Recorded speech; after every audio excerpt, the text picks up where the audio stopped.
اللحظة دي كانت المفروض تبقى إنجاز جديد للمتسلق اليمني القعقاع بن عنتر. الموبايلات كلها كانت شغالة وبتسجل اللحظة، بس فجأة المغامرة انتهت بطريقة محدش يتوقعها.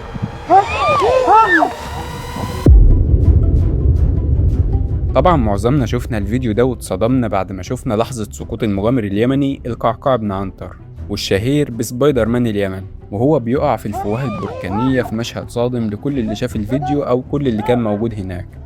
لو شفت الفيديو هتلاحظ ان الشخص ده واضح انه محترف وعامل حركات اقوى من كده بكتير، فازاي يقع بالطريقة الغريبة دي؟ هل الموضوع مجرد ان الصخرة اللي كان ماسك فيها وقعت، ولا في حاجة تانية حصلت معظم الناس ما خدتش بالها منها خلته يقع بالشكل الغريب اللي كلنا شفناه ده؟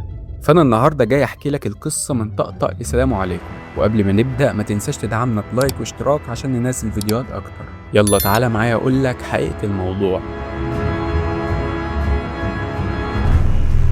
في البداية علشان تكون فاهم معايا القصة لازم تعرف مين هو القعقاع بن عنتر.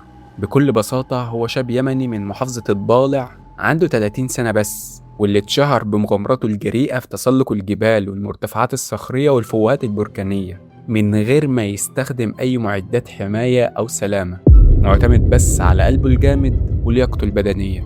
ممكن حد دلوقتي يقول إن هو السبب في اللي حصل له ده، وإن هو اللي ألقى بنفسه في التهلكة، بس يا صديقي عايزك ما تحكمش من الوقت وتكمل معايا القصة، وصدقني نظرتك للموضوع هتتغير تماما. على عكس كل المغامرين والمتسلقين اللي بتشوفهم على السوشيال ميديا، القعقاع ما كانش زي الباقيين، وما كانش زي ما انت فاكر بيدور على المجد او الشهرة او الادرينالين بتاع المغامرة، ولكن القعقاع كان بيدور على حاجة ابسط من كده بكتير، وهي لقمة العيش. لو ركزت وبصيت في الحفرة أكيد لاحظت الأسماء الكتيرة اللي مكتوبة على الفوهة بتاعتها، وأكيد استغربت الأسماء دي اتكتبت إزاي. وهي دي بالظبط كانت شغلانة القعقاع بن عنتر.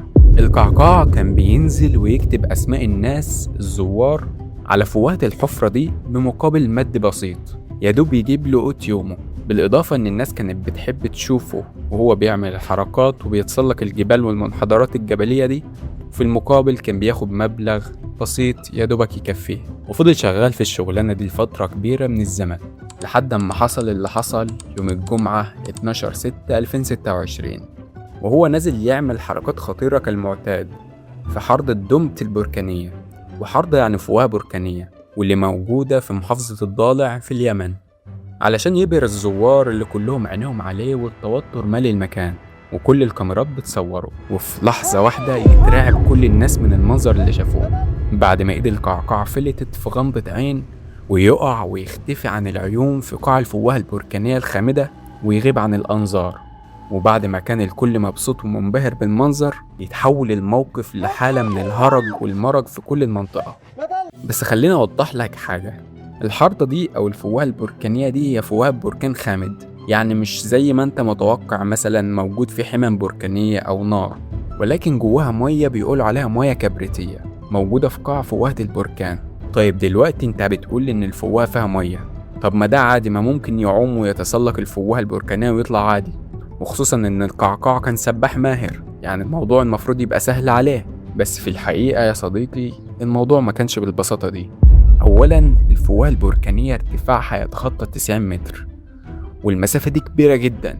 ثانيا زي ما قلت لك ان الفوهة دي فيها مية، لكن المية دي مية كبريتية، ودي بتكون درجة حرارتها عالية ممكن توصل ل60 درجة مئوية. وده غير ان حسب شهود عيان للواقعة ناس اكدوا ان القعقاع وقع على راسه وظهره، وحتى كمان لو القعقاع وقع في مية انه يقع من المسافة دي لوحدها كفيل جدا انه يخلي الموضوع صعب جدا ان هو ينجو منه. وكمان ما تضمنش اذا كان في صخور اصطدم بيها وهو نازل، بس برضه لسه ما عرفناش ايه اللي خلاه يسيب ايده فجأة كده ويقع بالطريقة الغريبة دي، وخصوصا انه متسلق محترف. معظم الناس بتقول ان السبب في كده ان الصخرة اللي كان ماسك فيها اتكسرت وده خلاه يقع، وخصوصا انه كان ماسك بايد واحدة بس مؤخرا انتشر فيديو بيظهر لقطة سقوطه من زاوية مختلفة، ولو ركزت في الفيديو وعدته اكتر من مرة هتلاحظ ان في حاجة كده خرجت من الصخر وخلت القعقاع هو اللي يشيل ايده غصب عنه كرد فعل تلقائي. واغلب الظنون بيقولوا ان دي افعى او تعبان القعقاع حط ايده على الجحر بتاعها والتعبان لدغه لدغة خلته يرفع ايده كرد فعل تلقائي، وده كان السبب اللي خلاه يسيب ايده ويقع قدامنا في الفيديو اللي كلنا شفناه، بالإضافة إنه ما كانش لابس أي معدات سلامة. طبعا بعد الحادثة دي الدنيا اتقلبت، وفرق الإنقاذ والشرطة حوطت المكان على أمل إنهم يلاقوا أي أثر للحياة للقعقاع أو حتى ينتشلوا جثمانه من الفوهة. بس الموضوع كان أصعب من المتوقع، وده بسبب العمق الكبير بتاع الفوهة والمية الكبريتية الحارة والغازات اللي طالعة منها والظلام الشديد اللي جوه الفوهة، ودي كانت كلها عوامل أعاقت عملية الإنقاذ.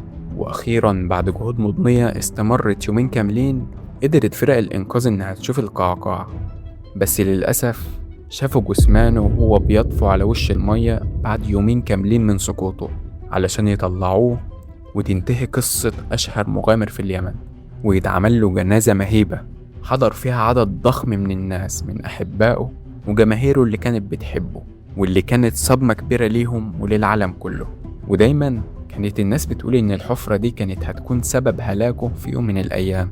في النهاية عايز أقولك إن طبعا غلط اللي كان القعقاع ده بيعمله، وربنا قال لنا ولا تلقوا بأيديكم إلى التهلكة، بس برضه عايزك تحكم عقلك وتبص على الموضوع من زاوية تانية وتشوف الظروف اللي خلت شاب زيه يضطر إن هو يتجه للمخاطرة والمجازفة ويعرض حياته للخطر علشان يكسب لقمة عيشه. وفي النهاية ما ينفعش غير إننا نقول ربنا يرحمه برحمته الواسعة ويصبر أهله وكل اللي بيحبوه على فراقه، ونحاول نتعلم من اللي حصل للي قبلنا وربنا يسترها علينا. ولو وصلت لهنا فحب أشكرك جدا إنك كملت الفيديو للآخر. متنساش تقولي في التعليقات رأيك في الموضوع، وهل فعلا القعقاع كان مضطر إن هو يشتغل الشغلانة الخطيرة دي ولا كان قدامه طريق تاني؟ سلام.